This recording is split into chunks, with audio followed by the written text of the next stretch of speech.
It's easy to think about the big things on an airplane, the wings, the engines, but sometimes the small stuff is where huge gains are made. Absolutely. Think about it across a whole fleet.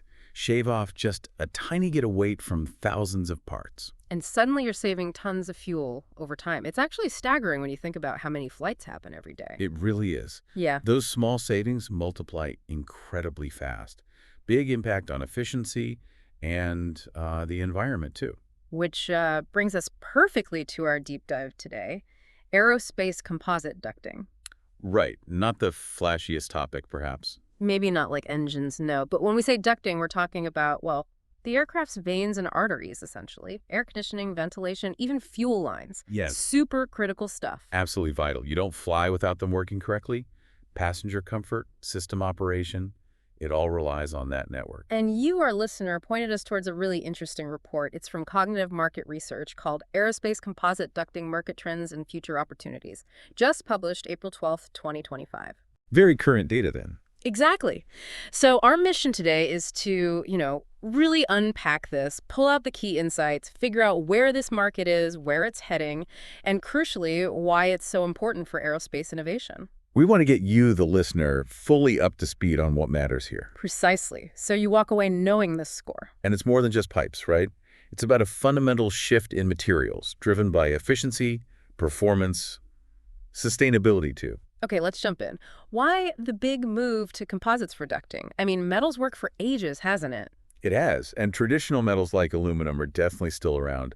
But the pressure is always on for aircraft to be lighter, tougher, higher performing. That's really pushed the search for better materials. And composites fit the bill.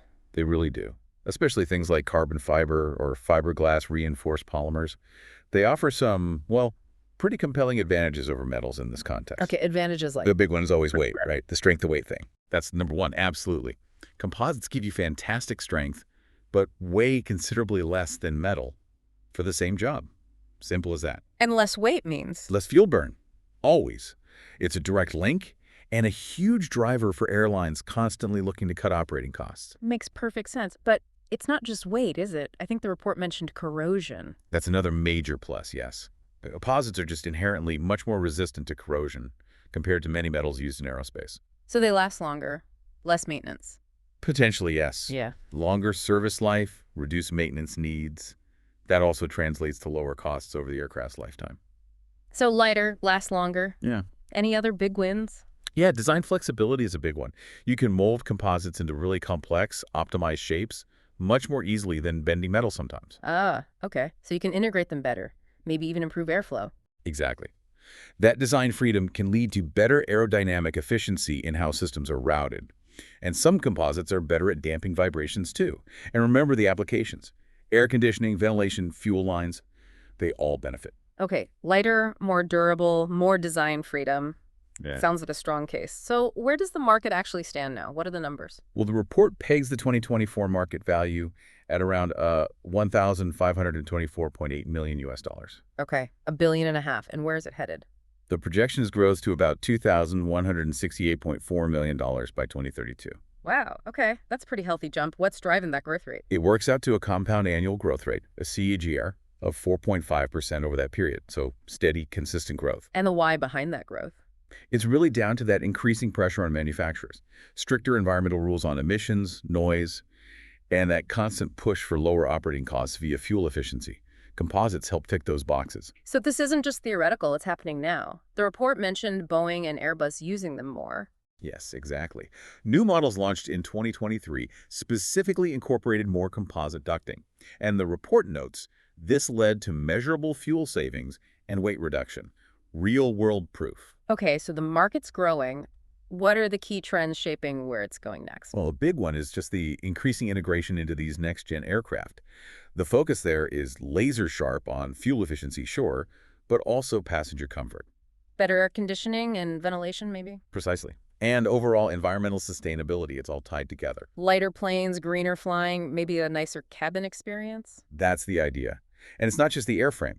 Composites are crucial for air conditioning, fuel systems, hydraulics, anywhere you're moving fluids or air efficiently. And manufacturing tech must play a role. The report mentioned that. Oh, absolutely crucial. Things like autoclave processing, that's like a high-pressure oven for curing composites and especially 3D printing are game changers. 3D printing ducts? Really? Yes. Additive manufacturing lets you create incredibly complex shapes, optimize designs, reduce material waste, and potentially cut costs for certain parts. Yeah. It's becoming a really powerful tool. That's amazing. So you could print a duct perfectly tailored for a specific tight spot in the plane. Exactly, that kind of thing. And alongside how they're made, there's this increasing focus on aerodynamic performance and cabin comfort. Better airflow design, quieter systems, composites help achieve that. So the ducting itself can impact flight efficiency and how pleasant the journey is. It can, yeah. And, the wider trend of using more composites in aircraft interiors, generally for panels, seats, etc., that also helps build the expertise and supply chain for ducting too. Okay, let's talk players. Who are the big names in this specific market? The report named a few. Yeah, it's a competitive space.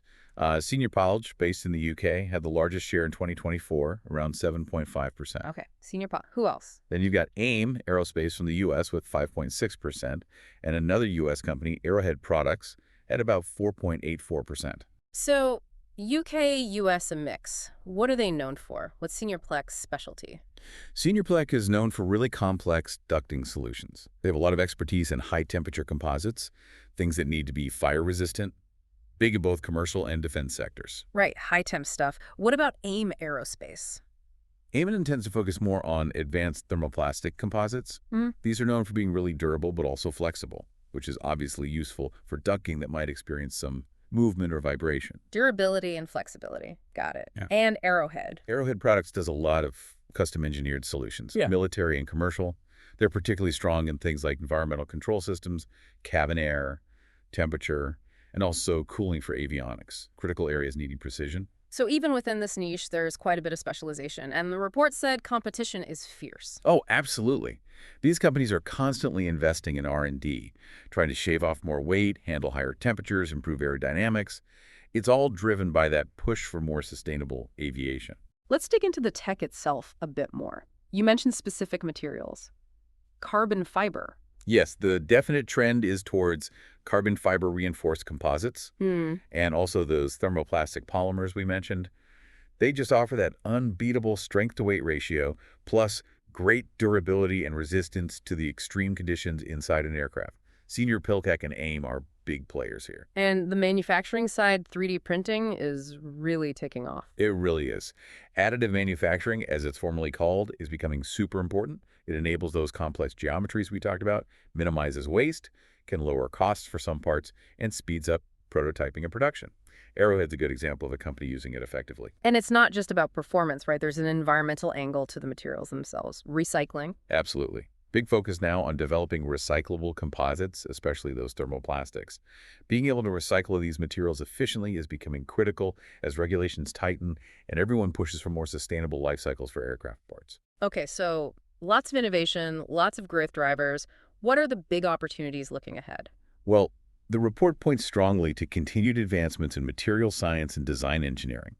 As the materials get even better and we find smarter ways to design the ducting systems. And benefits just keep compounding, right? Exactly. Yeah. It always comes back to reducing weight. That's still the primary driver because it directly hits fuel efficiency and performance. And with the whole industry focused on cutting carbon footprints and operating costs, anything that helps is in demand. And more people flying globally, especially in developing regions, that must fuel demand too. Definitely. Rising air travel means more planes needed. Existing fleets need modernization. That creates a bigger market for these advanced components. And next-gen aircraft are being designed with sustainability and lightweighting baked in from the start. Composites are integral. You see Boeing and Airbus adopting them more and more. It sends a clear signal. It really does. It sounds mostly positive, but are there hurdles, challenges the market faces? Yes, definitely. It's not all smooth sailing. A major one is cost. Producing these advanced composites, especially carbon fiber, is still significantly more expensive than working with traditional metals. Right. The raw materials, the specialized manufacturing. Exactly. And that higher cost can be a barrier, especially for smaller manufacturers, or perhaps retrofitting older aircraft. It can limit how quickly it's adopted everywhere. Makes sense. What else? Certification must be tough. That's another big one. Getting any new aerospace component certified is incredibly rigorous, time-consuming, and expensive. You have to meet extremely strict safety standards from bodies like the FAA and EASA. And composites behave differently than metals, so testing must be extensive. Very expensive. Proving their long-term durability, how they react under different stresses, fire resistance, it all takes a lot of time and money to validate properly. So, cost and certification. Any other major roadblocks? Uh, Maintenance and repair can also be more complex. While composites are durable, fixing damage if it occurs often requires specialized techniques and expertise compared to, say, patching a metal duct. So, potentially longer downtime, higher repair costs if something does go wrong. It can be, yeah. Needs careful management and skilled technicians. Okay, those are important factors. Now, looking even further out, the report mentions something specific. Eaton working with PK. Sounded interesting. Yes, PKK, that's polyether ketone. Eaton's work on using carbon-reinforced PK composites to potentially replace aluminum in air ducts is really significant. PKK. What makes it special? It offers this really compelling mix: exceptional strength, excellent durability, and crucially, very high temperature resistance, even better than some other composites in certain ways. So, for really demanding spots, it could be a step up even from current composites. Potentially, yes. It really highlights that constant search for lighter, higher-performing alternatives. It fits perfectly with the industry push for better fuel efficiency and lower environmental impact. So, PK could be a bit of a game changer for certain ducting applications. It definitely has that potential. It could lead to performance and safety gains and contribute significantly to those sustainability goals. And, the hope is, as manufacturing techniques for materials like PK mature. The costs might come down, making it more viable. Exactly. Production costs tend to decrease over time with scale and process improvements, which would likely speed up adoption. So, the innovation pipeline is still very active. Oh, absolutely. Exploring materials like PK is vital if the industry is going to meet those ambitious targets for reducing emissions and fuel burn. It's a constant cycle. Research, develop, implement. Well, this has been really illuminating. It might seem like a small detail, aircraft ducting, but clearly it's critical for the future of flight. Let's maybe recap the big takeaways for our listener. Sounds good. So first off, the aerospace composite ducting market. It's growing steadily, driven by that relentless push for lighter planes, better fuel efficiency, and overall sustainability. And we learned why composites are taking over that superior strength-to-weight ratio, much better corrosion resistance, and more design flexibility compared to traditional metals. Big advantages. We also touched on the key players, companies like Senior Piolic, AM Aerospace, Airhead Products, who are all pushing the boundaries with new materials and advanced manufacturing like 3D printing. Right, and the exciting tech developments like advanced carbon fiber, thermoplastics, and especially that potential game changer, PK composites. That PK example, for me, that was a real aha moment. Seeing a specific material poised to potentially replace aluminum in such a critical area. It really drives home how dynamic aerospace materials science is, and understanding these shifts, for you, the listener, gives real insight into where aircraft design is heading and that huge industry focus on efficiency and environmental responsibility. So maybe something to think about. What other seemingly small material innovations, maybe in totally different industries, could have similarly massive impacts down the road? Or looking ahead, how might better composite recycling technologies further boost their use in aerospace, maybe creating a truly closed loop?